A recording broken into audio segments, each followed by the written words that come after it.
So it's going to be a tough challenge for all of you. Nag-level up na ang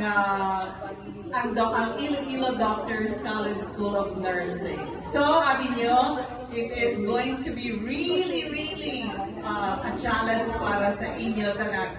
Pero kaya, ang board, when is going to be the board exam? May next year? Alright. So, may harapan iba niya makuha sa board? Later. So next year. It's gonna be next year. Alright. So, Mark. Okay.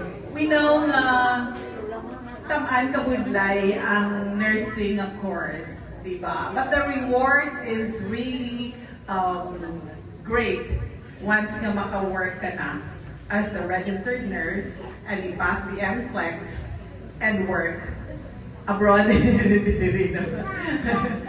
Okay, so it is really very rewarding. Pero mabudlay ang biyahe pakadto as your Tita Eva said earlier, no? It's gonna be really a tough journey. Pero you made it 4 years of sleepless nights on konting bulakbol man.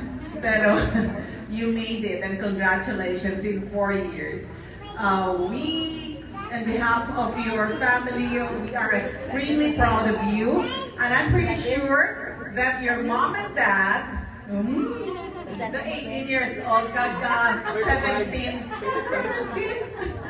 oh, at least na makapating taas ka pa sa ila.